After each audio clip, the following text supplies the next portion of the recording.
How you doing, everybody? FroDoubleG here, and welcome to my How to Play Assault guide. Now, I've been wanting to do this guide for a while because I'm a big fan of Assault. It's one of my favorite game modes, but there's really not a lot of information out there on the internet to be found. So I just figured I'd cover it to kind of help everyone out for, those who are just trying to get into Assault or who enjoy it but don't really have any idea of like what to do exactly, what to build and things along those lines. Now, this will be a generalized one for all classes, so not in any particular class am I going to focus on what they should do, just kind of what everybody should do roughly. And before we get going, I'd like to start by saying that I am not a professional player by any means, but this is just things that I have seen work for other people and things that I've had luck with myself. And with that being said, let's get started. Alright, first off, let me explain what Assault is for those who do not know. Assault is a one-lane 5v5 no jungle with random gods, 3,000 starting gold, and no going back to the fountain to heal or shop for items. Now, when I say random gods, you will actually only get gods that you have purchased, the free rotation, or the 5 starter gods that everyone has, unless you have the god pack. If you have the god pack, you then have a chance to get any of the gods you own. You do get one chance to re-roll the god you receive for another one, but it will still also be random under the same rules. You can also trade with any of your allies for a god that they received if you both own the god. For instance, if you received a Geb and your teammate received a Medusa, you can trade for Medusa if you both own Geb and Medusa. If you don't, unfortunately, you cannot trade. Now, if you receive a healer, that means the other team also received a healer. And you should avoid re-rolling the healer because your team will generally BM you and flame you the whole time for re-rolling the healer. And honestly, there's a good probability you will lose unless the other team healer isn't that great. You outplay them or are able to super burst them, or they happen to re-roll their healer too. Now, once you get into the game, your first item, most people go for sustain, along the lines of, if you're a tank, a heart ward, sovereignty, something along that to help keep you in lane, help keep your allies in lane. If you're a warrior, Stone of Gaia, Hide of Urchin's a very common pickup. If you are a assassin or hunter, Ichval and Bloodforge and things along that line are a good pickup. If you're a mage, you're going to want like a Sands of Time or a Chronos Pendant or things along that line. Anything that really will just help you stay in lane longer, because you don't know when you'll be able to go back, because you can't go back until the enemy kills you. Now, a common mistake I see is a lot of people will start off with shoes, and that generally is not a good idea, simply because at the start of the match you are stuck between two towers with very little space to actually move around in. So mobility really doesn't benefit you too much, especially when you are given enough gold to buy a full item that will help you stay in lane longer. For your starter relic at the beginning of the match, meditation. Meditation is a must for almost everyone because it will be your only source of health or mana aside from any sustain you or your allies have built. There are a few gods who can get away without picking this up, mainly like an Ares or something along that line, someone who can blink in there and really just set your team up very well. Once you actually start up the match, there's two key things that you really need to keep in mind, and that is wave clear and positioning. You definitely don't want to get out of position in Assault because of the fact that you can't heal. The enemy team will burst you down, and you just really can't afford to take that extra damage. And you also don't want to take that extra minion damage because that's what the tanks are for. And you can also make sure that the creeps on your side take the damage instead. As far as wave clear goes, you don't generally see a lot of tower diving in Assault compared to other matches. So you want to make sure that you have the wave cleared so that they don't advance in on you, and you also want to make sure that you have a wave generally before you go into the enemy tower.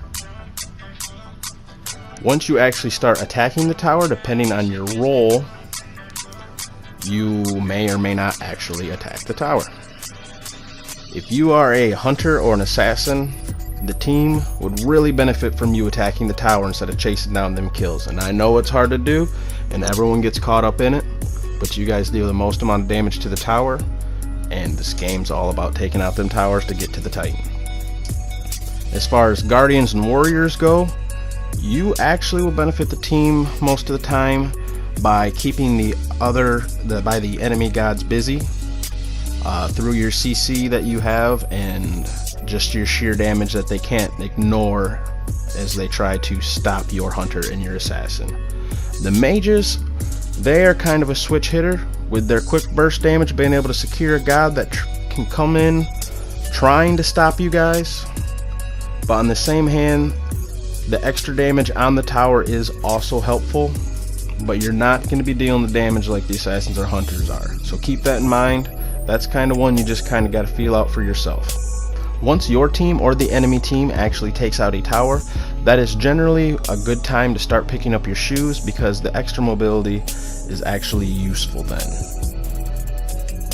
Now make sure not to get too crazy in one push. Just because you take out the one tower doesn't mean you can take out the other tower. But if you can, by all means do it. Once both of the towers are actually taken out, you want to try to get that Phoenix down as quickly as you can, because the extra fire minions, even though it's only one wave, doesn't seem like much. The extra damage and the extra tankiness that they have will really help you push into the Titan as best as you can. Now once you get to the Titan, make sure to concentrate on the Titan and to have a minion wave with you. And be mindful that the enemy's minion wave will still be spawning, distracting future minion waves that are coming in to help you. So you will still have to kind of keep them cleared up a little bit. But on the same hand, your fire minions will push through their regular minions pretty decently. You want to make sure not to get caught up attacking enemy gods while you're by the Titan. That'll just trigger the Titan to start attacking you, and the Titan does a decent amount of damage, and you can't really afford to take that. And plus, it is just a diversionary tactic most of the time. They're just trying to distract you from actually dealing damage to the Titan, buying time for their Phoenix to respawn. With that being said, that is a great strategy if you are actually the defending team, to get the enemy to attack you and get away from the Titan, yet still stay within range of the Titan so he can help you deal damage to them, but hopefully they're not dealing damage to the Titan.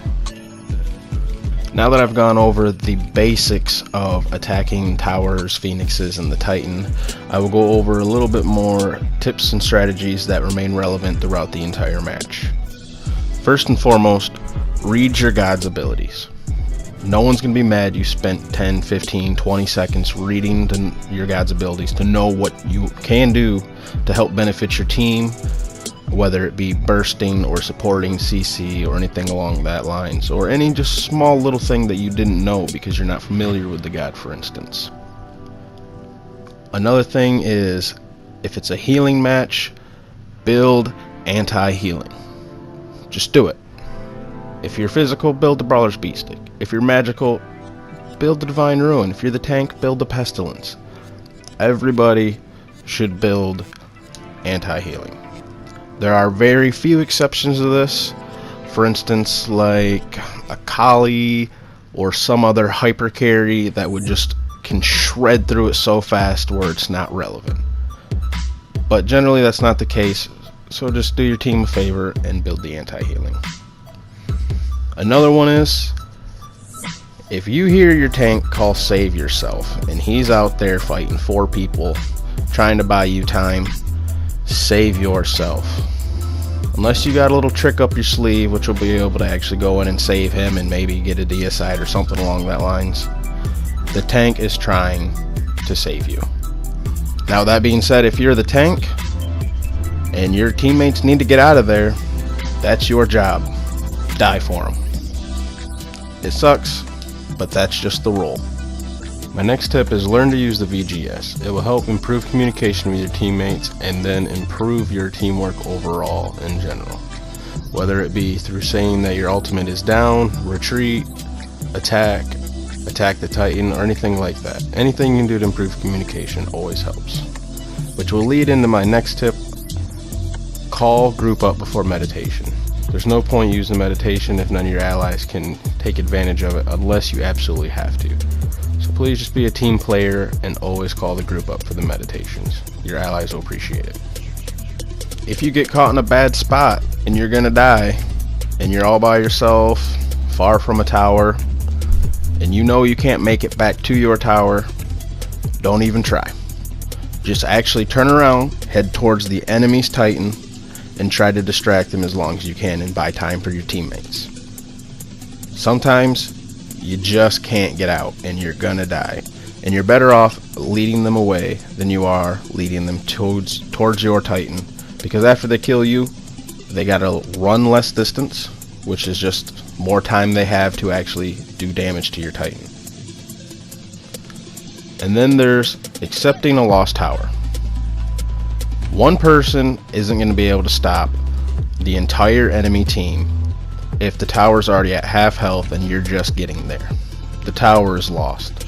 Now, I'm not saying just sit there and watch it. If you have something you can throw out there to maybe get the minion wave out so they don't have a minion wave to rush your second tower, by all means, do that. One more tip is don't be a lamb led to slaughter. And by that I mean, if you got someone who's going in there about to do what I just said and try to take out all the enemies and, you know, save this tower, you don't have to follow him. Now, that is also a fine line there, and it's something you're gonna have to kind of judge yourself when to do it and when not to do it. But just don't get caught up following your teammates to be bursted down because you guys are outnumbered. And lastly, don't sweat the small stuff. Sometimes you lose, you know, sometimes you're gonna be the first blood, sometimes you're gonna get a god you're not good with, and you're just not gonna do well.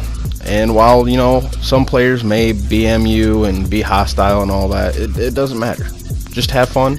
It's random gods. You can't help it if you get something you're not good with. And with how many gods there are, you know, there's gonna be a chance you'll get a god that you're not good with. But as long as you just enjoy yourself and have fun, the game mode will be enjoyable.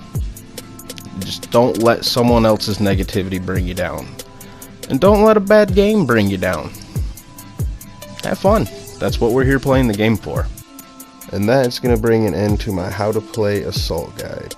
Now, this was just a general guide, not for any particular class, but I do plan on making videos in the future, one for each class hopefully. If you enjoyed this video, please feel free to like, comment, share, and subscribe. Until next time, good luck and have fun.